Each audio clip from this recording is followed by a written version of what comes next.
Hello दोस्तों, horror tales stories में आपका फिर से स्वागत है। मेरा नाम हनी है और आज मैं फिर से लेकर आ गया हूं आपके लिए सब्सक्राइबर्स द्वारा भेजी सच्ची और नई हॉरर स्टोरीज। दोस्तों, मैं आपसे एक रिक्वेस्ट करता हूं कि कृपया इन स्टोरीज के बेस्ट एक्सपीरियंस के लिए इन्हें अंधेरी रात में हेडफोन्स के साथ देखें और चलते हैं स्टोरी की ओर। भारत एक ऐसा देश है जो काफी विविधताओं से भरा पड़ा है। यहाँ की संस्कृति यही नहीं अपितु पूरे विश्व में ख्याति प्राप्त है। पर जो हमारा चैनल है हॉरर टेल्स स्टोरीज, उसका मुख्य उद्देश्य आपको खौफनाक कहानियों के साथ मनोरंजित करने का है। आज की इस वीडियो में हम जानने वाले हैं राजस्थान राज्य के बृजराज भवन और मध्य प्रदेश की छतरियों के बारे में। बृजराज भवन कहने को तो बहुत सी हॉरर स्टोरीज है, पर आज की स्टोरी एक ऐसे किले के बारे में है जो अपने अंदर एक खौफनाक इतिहास को लेकर बैठा है। इस किले का नाम है बृजराज भवन। यह किला भारत की सबसे बड़ी शिक्षा नगरी कोटा में स्थित है। आइए इस किले का इतिहास जानते हैं। इस किले का निर्माण सन 1830 में हुआ था। इसका निर्माण ब्रिटिश अधिकारियों के रहने के लिए किया गया था। जब भारत में अंग्रेजों का शासन था, तब इस भवन को एक अंग्रेज अधिकारी तथा उसके समस्त परिवार के रहने के लिए इस्तेमाल किया जाता था। उस अंग्रेज अधिकारी एक नाम चार्ल्स बोर्टन था। जब सन 1857 में अंग्रेजों के खिलाफ विद्रोह शुरू हुआ, तो कुछ भारतीय स्वतंत्रता सेनानियों ने इस भवन पर हमला बोल दिया। वे महल में घुस आए और उन्होंने अंग्रेज अधिकारी के सभी लोगों को खदेड़ दिया। अंत में उन्होंने उस अंग्रेज अधिकारी तथा उसके बच्चों को मौत के घाट उतार दिया। उसकी मृत्यु के बाद कोटा के राजा ने उनके शवों को सेंट्रल हॉल ONF पैलेस में दफना दिया। थोड़े समय के बाद स्थानीय लोगों ने उस भवन के आसपास अजीब तरह की आवाजें तथा आकृतियों के देखे जाने की बात कही। इस तरह से लोगों ने यह निष्कर्ष निकाला कि मरे हुए ब्रिटिश अधिकारी का भूत भवन में वापस आ गया है। सन 1980 में कोटा की पूर्व महारानी ने एक ब्रिटिश पत्रकार को मेजर चार्ल्स बोर्टन के भूत को देखे जाने की बात कही थी। उन्होंने बताया कि वो अपने स्टडी रूम में बैठी थी, तो उन्होंने अपने सामने एक बूढ़े आदमी को देखा था जिसके बाल सफेद थे तथा जिसके हाथ में एक लकड़ी का डंडा था। बेशक वो आदमी मेजर ही थे। मेजर का भूत पूरे महल में घूमता रहता है, पर वो किसी को नुकसान नहीं पहुंचाता, सिवाय जब कोई पहरेदार अपने काम में लापरवाही या फिर काम के वक्त सोता हो, तो मेजर का भूत उन्हें थप्पड़ मार देता है। कुछ पहरेदारों का कहना है कि कभी कभी किसी के उन्हें डांटने की आवाज आती है, पर आसपास देखने पर कोई नहीं होता है।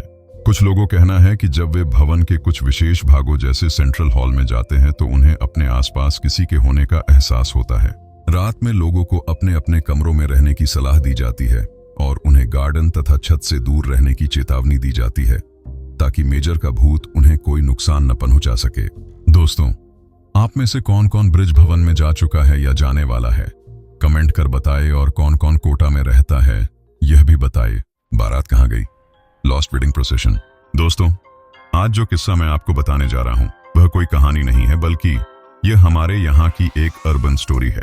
मैंने यह किस्सा अपने यहाँ के लोगों से सुना है। मध्य प्रदेश के एक शहर भानपुरा में छतरी नामक एक स्थान है। यह किस्सा उसी जगह का है। ऐसा कहा जाता है कि बहुत समय पहले एक बारात यहाँ रुकी थी। यहीं पर एक गुफा है जहां अब तो जाना मना है और इसे बंद भी कर दिया गया है, पर उस समय यह खुली होगी। इस गुफा को राजा ने बनवाया था ताकि जब भी युद्ध की घड़ी आए तो यहाँ से बच निकला जा सके। पूरी बारात इसी से होके निकली। बारात अंदर तो गई, पर कभी भी बाहर ही नहीं निकली। वो लोग कहाँ गए कोई नहीं जानता। शायद वो गुफा उन्हें जिंदा ही निगल गई। यह तो एक राज ही है जो उन्हीं लोगों के साथ दफन हो गया। ऐसा ही कुछ कहना है हमारे यहाँ के लोगों का। कुछ लोग यह भी कहते हैं कि गुफा कमजोर होने के कारण ढह गई होगी और सभी बाराती उसमें धंस कर मर गए होंगे। जो बचे होंगे वो भी भूख प्यास के कारण कुछ ही समय में मर गए होंगे। भगवान ही जानता है कि उन लोगों के साथ क्या हुआ होगा। दोस्तों, ये तो हमारे यहाँ के लोगों का मानना है। आप मानो या ना मानो, ये मैं आप पर छोड़ता हूँ। कमेंट कर बताइए इस बारे में। तीसरी कहानी। ब्रह्मपुत्र नदी असम की एक बहुत लंबी और पवित्र नदी है। ब्रह्मपुत्र के किनारे स्थित शहरों में गुवाहाटी, तेजपुर और डिब्रूगढ़ है। इस नदी में लोग अस्थि विसर्जन करने आते हैं। लोगों का मानना है कि इसके पवित्र जल से आत्माओं को मोक्ष की प्राप्ति होती है। उसी नदी में मोहन नामक का 15 साल का युवक तैरने आया करता था। मोहन अपनी तैरने की गति से ब्रह्मपुत्र नदी को 20 मिनटों में ही पार कर लेता। उसकी यही खूबी डिब्रूगढ़ गांव के लिए गर्व और उसकी मां के लिए चिंता का विषय था। कई बार मना करने के बावजूद मोहन ब्रह्मपुत्र में नदी तैरने जाया करता। मोहन अपनी मां के साथ डिब्रूगढ़ गांव में रहता था। उसके पिता बचपन में ही गुजर गए थे और उसकी मां कपड़े सिलकर घर चलाती थी। एक दिन दत्ता परिवार अपने मृत बेटे रवि की अस्थियां ब्रह्मपुत्र नदी में बहाने आए। उसी वक्त मोहन भी तैरने कूदा और नदी में प्रवाहित रवि की अस्थियां जल में बहते बहते मोहन के शरीर पर लग गई। इस बात से अनजान जब मोहन नदी से बाहर आया तो उसने अपने शरीर पर जगह जगह राख देखी, जैसे उसने राख से स्नान किया हो। मोहन ने फिर से नदी में कूद के अपने शरीर से राख धो डाली, पर सिर्फ राख धो देने से मुसीबत खत्म नहीं होती। इस बात से मोहन अनजान था और कपड़े पहनकर वापस घर चला गया। रात के 1 बजे अचानक मोहन चिल्लाने लगा, मुझे इंसाफ चाहिए, वरना किसी के लिए ठीक नहीं होगा। मोहन की आवाज सुनते ही उसकी मां फौरन उठ के उसके पास गई तो उसने अपनी मां को जोर से धक्का दिया और गुस्से से गुर्राते हुए बोला, ऐ बुढ़िया, चल मुझे मेरे घर छोड़कर आ, मेरा घर गुवाहाटी में है। मोहन का ऐसा हाल देख उसकी मां बहुत डर गई थी। उसी वक्त उन्होंने पड़ोस के लोगों को अपने घर में इकट्ठा किया। पड़ोसियों ने मोहन की हालत देख के कहा, जरूर इसको किसी की नजर लग गई है, क्योंकि यही गांव में तेजी से ब्रह्मपुत्र जैसी नदी पार कर सकता है। मोहन को कल हम कामाख्या मंदिर ले चलेंगे, क्योंकि वहां हर बाधा से छुटकारा मिलता है। कामाख्या मंदिर असम की पहाड़ी पर स्थित है और 51 शक्तिपीठों में से एक महापीठ है। यह मंदिर अघोरी, साधु और तांत्रिकों का गढ़ माना जाता है। रहस्यों से परिपूर्ण यह मंदिर चमत्कारों का क्षेत्र है। यहाँ मन्नत पूरी होने पर बलि भी दी जाती है और हर तरह की काली शक्तियों से निवारण मिलता है। अगले दिन जब मोहन की मां और पड़ोस के लोग मोहन को कामाख्या मंदिर ले गए तो वहां पहुंचकर असली वजह सामने आई। मंदिर की चौखट पे पैर रखते ही मोहन झटके से दूर हुआ। फिर वो जोर जोर से चिल्लाते हुए भयानक हरकतें करने लगा, जैसे मंदिर के पास के पेड़ पर उल्टा लटकना, लोगों को पत्थर मारना और अपने शरीर को नाखूनों से नोचना। इतने में वहां एक साधु आ गए और उन्होंने मोहन को देखते ही कहा, इस लड़के पर बुरी आत्मा ने कब्जा कर लिया है और अब वो इसके शरीर में प्रवेश कर चुकी है। अगर इसका निवारण ना किया तो मोहन की जान भी जा सकती है। मोहन की मां ने कहा, साधु महाराज, आप जैसे ठीक समझें वो करें, बस मोहन ठीक हो जाए। मेरे जीने का एकमात्र सहारा अब मोहन ही है। साधु ने मोहन के सर पर हाथ रख के उसे शांत किया। फिर मोहन ने कहा, मुझे इंसाफ चाहिए। साधु ने पूछा, कौन है तू और इस बच्चे से क्या चाहता है?